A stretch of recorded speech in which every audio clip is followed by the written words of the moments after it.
In Jeremiah 12:5, God challenges Jeremiah, "If you have run with men and they have tired you out, how will you compete with horses?" God offers you a similar challenge to live a life of biblical discipleship and to build a healthy marriage and a godly family. He never promises it will be easy, but it will always be worth it. Are you ready to run with horses? Hello, this is Norman, and welcome to Run with Horses. Hopefully you're having a great day. It is still cold here in Wisconsin, still snow on the ground, but there is just a hint of spring might be on the way, and I don't know about you, but I'm really excited about that. Today, what I want to talk about is a transformed mind. Having the mind of Christ. That's an idea that we often think about. We understand that we should have the mind of Christ, and we want to, but maybe we don't think enough about what that is, and certainly about how to have that. So hopefully today's show and the next show will be about a transformed mind. Today's some of the content, what we mean by that, and then the next show will be maybe some of the things that contribute to having a mind of Christ. So most of the content from today I took from a book published in 1958 called A Spiritual Clinic by J. Oswald Sanders. And I haven't read all of the book yet. I just was checking out a church library and came across it and found it really interesting, some of the things that it said. And particularly the way that he said things. You know, it's interesting how language changes over time. We say things differently than we used to, and some of the words have gone out of style, but I really liked some of the things that he said in here, and I thought it was a good kind of an outline to look at the mind of Christ. So his summary, the mind of Christ can be summarized as Jesus's thoughts, desires, motives, and all of the governing impulses of his life. So basically, you look at the mind of Christ being everything about who Jesus is, what he thought, his hopes, dreams, desires, what motivated him to come to earth to live, to disciple the men that followed him.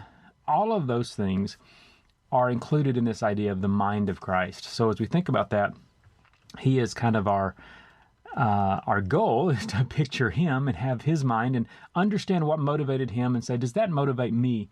And does it motivate me to the same extent that it motivated him? Am I willing to live a life like he did for the same purposes, for the same reasons? So Sanders went on, and as he's thinking about the mind of Christ, and said that the reason we have so little influence in the world today, and it's interesting because this was written in 1958, and I'm talking about it in 2023, and I would say the same thing is still true. We have very little influence as followers of Christ today. Why is that? Well, because we don't have the mind of Christ. Because not just our mind, but our actions, our words, our conversations, our relationships, all of those things are not reflecting the mind of Christ. And he summarized that and said, well, the world, men around us, see very little in our lives as Christians, which would make it worthwhile sacrificing what they already have. Basically, the way I would put that is, we don't make following Christ very attractive. And that doesn't mean that the following Christ is supposed to be understood as being all about the blessing and God gives you everything that you want. I certainly do not believe in the health and wealth gospel. I believe in the hard road gospel. I think when Jesus said, deny yourself, take up your cross and follow me, he said I don't have a place to lay my head. It's going to be a hard road. I think he says that, but I think what he also says is put that in the context of eternity, and in the context of eternity, it is absolutely worth it to follow Christ with everything that you have today, and that's because he unites us with our Creator. We are reconciled with God because of what Christ did. We are promised eternity, not just eternity alive, but eternity as we were meant to be. Eternity in right relationship with our Creator, in right relationship with each other. It's an amazing thing. And I think if we really understand that, then we understand that what he calls us to is worth it. And it's worth it in the here and now, and it's worth it definitely in eternity. But people look at us and they say, well, look at the world the same way, we face the same struggles, and we're just as depressed, and we have all the same conversations and worries and fears that they do. Okay, that's not the mind of Christ. So if we had the mind of Christ and we really lived that out, I think the message of Christ would be more attractive. So in the book, Sanders goes on and he lists 3 essential qualities. We're going to focus on these today. These are qualities, attitudes. These are things that mark the mind of Christ that are really, really important, essential.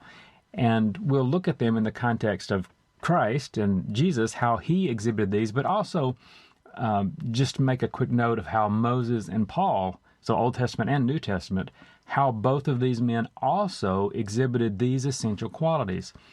And I would say that most of us don't exhibit these in great quantity today. That's part of the problem of not having the mind of Christ. So the first one, and the way Sanders put it, and again, the way he uses English is maybe a little different than the way we would today. He says, in their counting. So what he means by that, look at Philippians 2, 6 and 7. Jesus did not count equality with God a thing to be grasped.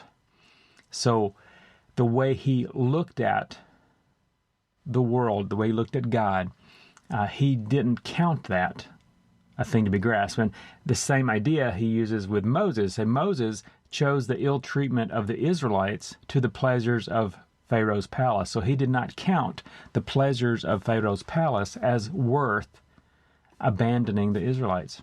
That's from Hebrews 11, 25 and 26. An example of Paul said, Paul counted all things lost for the sake of Christ. So Paul said, whatever I have gained, it's worthless compared to Christ. For the sake of seeing the name of Christ proclaimed, seeing Jesus proclaimed, or seeing God glorified, I will abandon everything. So the way that they counted, the way that they reckoned the world in value, what was important, what to pursue, the way they counted those things was drastically different than the way we typically count things. So they didn't cling to their rights. That's something that people talk about and think about all the time today. We have our right. It's my right. I deserve this. And people fight and stand up for their rights. But Jesus, Moses, and Paul were not standing up for their rights. They were doing the exact opposite of that. They were sacrificing their rights for the sake of other people. And I mean in and outside of the church, we hear people who they're going to fight for what they believe they deserve. And I think that's just not the place that Jesus was. That's not the place that he taught his disciples to be. We don't fight for what we deserve. I don't want what I deserve. I deserve to be forever abandoned by God. I deserve to be forever separated from God. I don't want that. I don't want to deserve. I want mercy. I don't want what I deserve. I want grace. I really want that thing that I don't deserve, that I can't earn. I want to be reconciled with God. I want to be made right. I want to be part of his family. I want that. I don't deserve that. I want my life to mean something. I don't deserve that either. But God offers me all of those things in Christ, not because I deserve them. So I try to do what Paul and Moses did and count this life as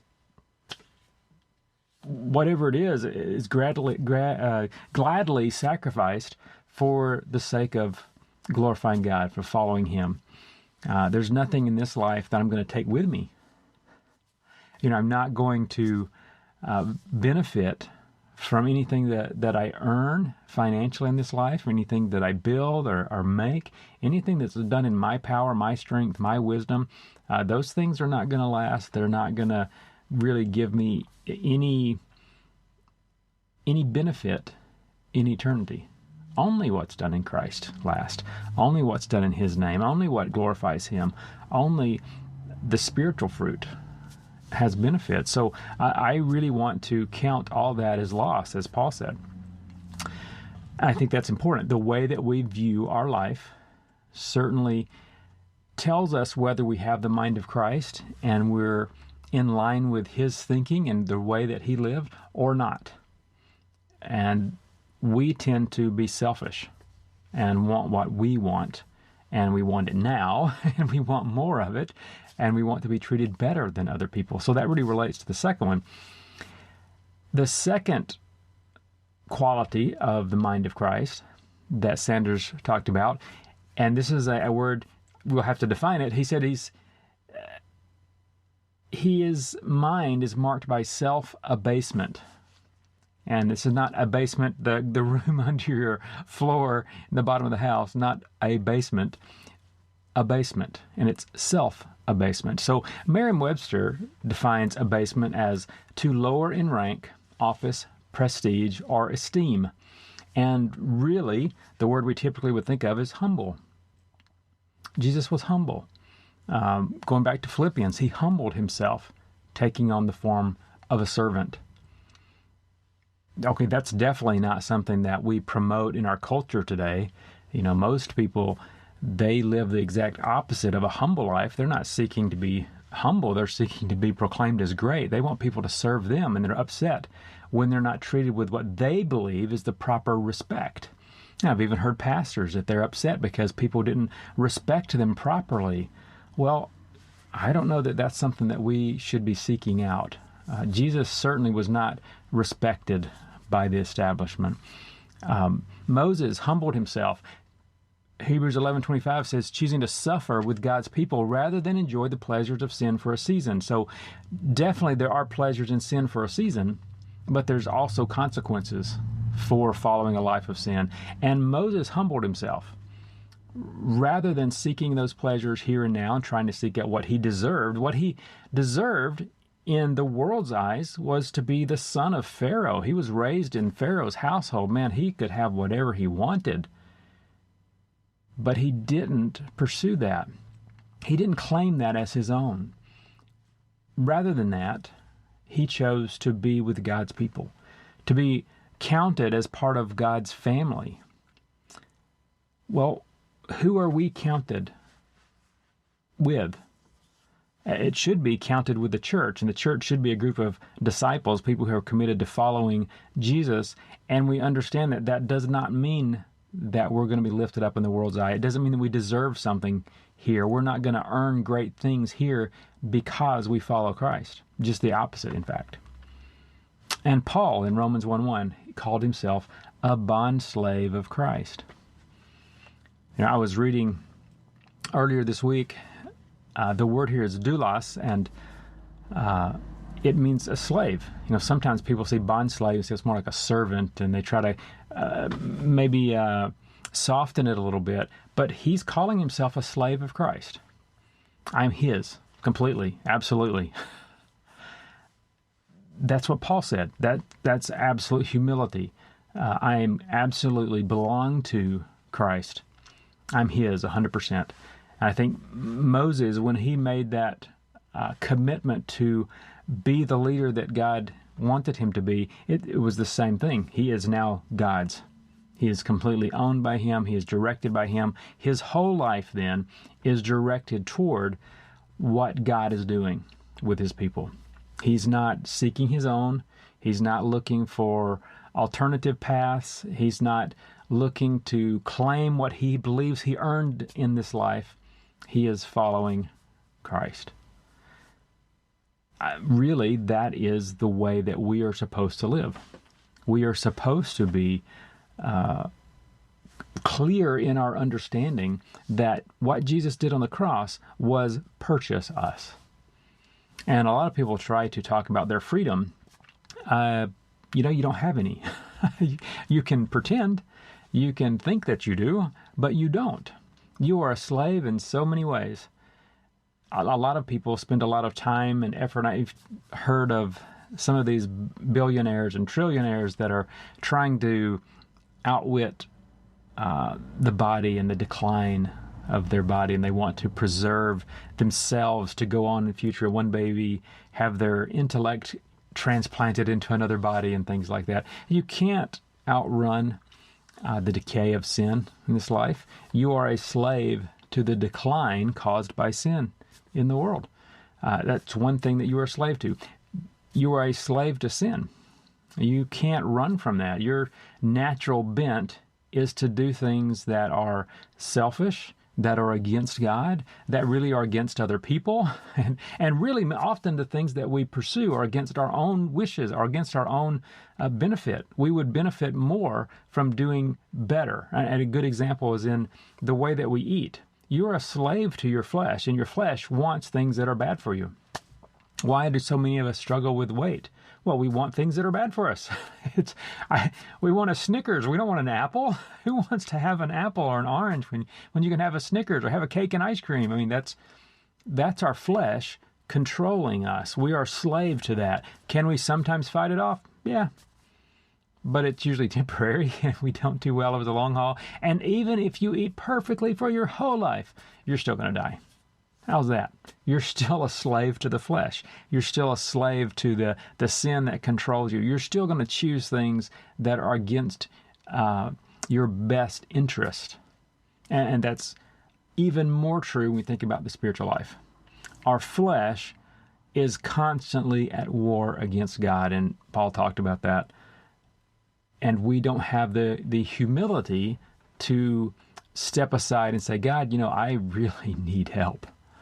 I'm desperate. I just can't do this by myself. We want to say, hey, I can do it. I just need to try harder, or I just need to work a little more. We have all these excuses for why we fail, and then plans and ideas about how we can do better in the future that don't include being obedient to what God said. I don't know why we fight so hard against the basic things that God tells us, because they're not complicated. It's not that we're facing an uphill battle. We really can't understand what God says. No, it's not that complicated. Most of us don't want to read God's Word because, we're selfish. And so, it's just a big book. I'd rather watch TV. I'd rather watch a movie or listen to music or do anything else other than really pursue God and see what He has for me, because He might change me and I might have to give up something. And our humility won't let us do that. So no matter how you look at it, humility is the mark, one of the marks, a key one, a key component of the mind of Christ. And it's also a key component of any follower of Christ. So it's no surprise that the world promotes the exact opposite at every turn. Lift yourself up, pursue what you want, do your own thing. Humility definitely is not a message that the world is going to give you. And the third one then is another word that we're going to have to get a definition for. He said the mind of Christ is marked by self-oblation. Oblation? I don't even know how to pronounce that. O-B-L-A-T-I-O-N. Self-oblation. So again, Merriam-Webster defines oblation as the act of making a religious offering, or, second definition, something offered in worship or devotion. A holy gift offered usually at an altar or shrine. Okay, well that makes more sense. So he's talking about self-sacrifice. Jesus chose death. Philippians 2 says even death on a cross. So not just chose death, but he chose a brutal death as a sacrifice for all mankind. And some people say, well, he didn't choose that. What did he wanted? He prayed in the Garden of Gethsemane and said, God, if you can, Father, if you can take this away from me, if there's another way. Yeah, absolutely. He understood this was going to be very, very difficult. But he had the option right there to say no. But he chose to go forward and be obedient to the Father. So he chose death because he understood the benefits. This was a sacrifice that bought my freedom from sin. And as we were talking before, we don't really have true freedom where you can just do whatever you want to. You're a slave to something. And what Jesus did on the cross is purchase you. He purchased me. So now I'm not a slave to sin anymore. I have the freedom not to sin, but I'm a slave to Christ. My life is now His. He owns it. It's not for myself anymore. I don't have the the right to just do whatever I want to. I'm not my own. And I will give an accounting, just like any servant or employee, you'll give an accounting for how you live, for the choices that you make. Jesus chose death on a cross, as a sacrifice for mankind to purchase us, to offer us freedom from sin and the opportunity to live a life of purpose and meaning and value that comes from being in right relationship with God. He chose that sacrifice. So Moses in Exodus 32, 31 and 32, he asked God, God was angry at the children of Israel, just going to wipe them out. And Moses says, hey, if you're not going to forgive them, just blot me out. Forget about me. He was willing to sacrifice his reward from God, so to speak, for the sake of Israel. He really took on this role as a leader of the children of Israel, to lead them out of Egypt, with some hesitation, right? We remember that, how he just said, God, just send somebody else. But when he did take on that role, he took it on seriously. He took it on completely, and he really, I believe he really eventually poured his heart and soul into it. He really began to care about these people as he took on this leadership role and began to really work to get them out of Egypt and to get them through the wilderness and to get them ready to go into this promised land. He had many, many struggles and trials, but he learned to love them, and he really was willing to sacrifice for them. Paul did almost the same thing, where he said, Romans 9:3, he wished he could be accursed for the sake of Israel instead of God's people. So Paul was willing to be completely sacrificed, but in his life he did sacrifice. He lived his whole life to see the name of Jesus proclaimed among people who hadn't heard, people who needed to hear. He suffered physically. He suffered in many, many ways, over and over again, for the sake of God's people. So Jesus, Moses, Paul, these are three examples where, as the mind of Christ is lived out, God cares about other people.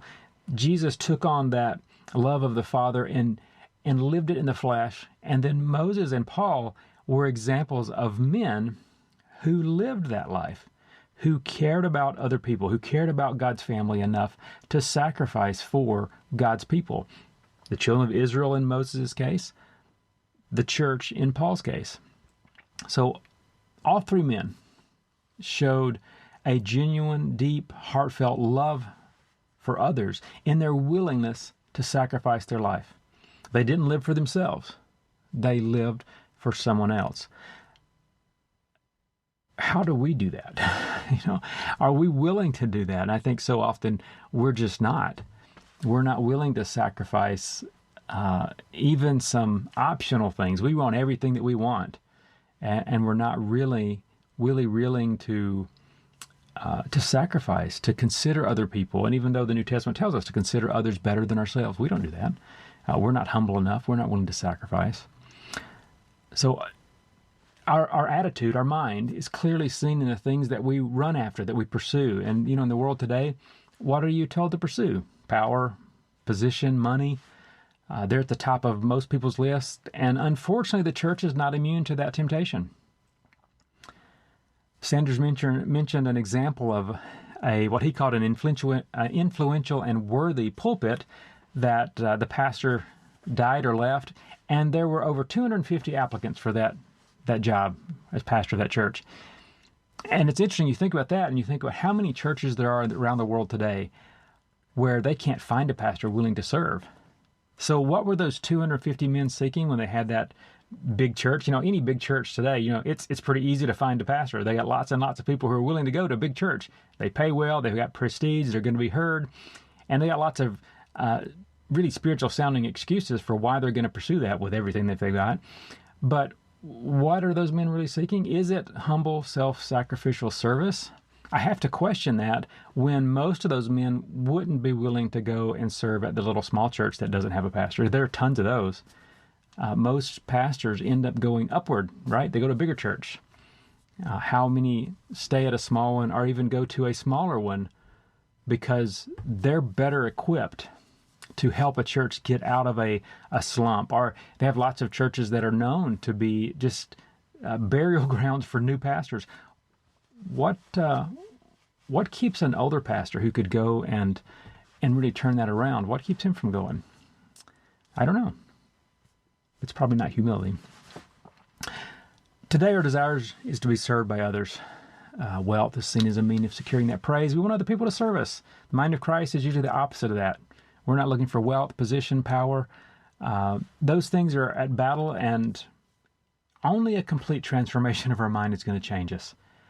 We need a transformation of mind. We need the mind of Christ, which led him to the cross, which is an interesting thing to think about, because if your mind is transformed and you're like Jesus, where will the mind of Christ lead you? Sanders said, there is no other spiritual law of fruitfulness. We must prepare to die once and for all to do the things which appear indispensable to the earthly mind. Only as we consent to die will we live again in others. To take up the cross daily and follow our Master in self-abasement and self-ablation may not seem an eluding prospect, but when we dare to do it, we will find with Samuel Rutherford that the cross will be to us just such a burden as wings to a bird. Can you imagine that? Would a bird consider its wings a burden? No. Would the mind of Christ and the sacrifice and humility that it calls for, would that be a burden to you? No. No, it wouldn't. So how do we develop, promote, and sustain the mind of Christ in the midst of a broken world that fights against everything that the things of God are promoting? Everything that God is doing is fought against by the world. What do we do? Well, that, my friends, will be the topic of our next show. So hopefully you'll join me. If you have questions, comments, remarks you'd like to make, I'd love to hear from you. You can write at talk, T-A-L-K, at runwithhorses.net. And we'd love to share some emails if you send some. Say, how are you developing the mind of Christ? What things are you doing that are helping you be more like Christ, to think more like Christ? Until next time, keep running. Thanks for joining us today. If you have a question we can address on the show or just want to send us a word of encouragement, send an email to talk@runwithhorses.net. That's TALK @runwithhorses.net. We look forward to hearing from you.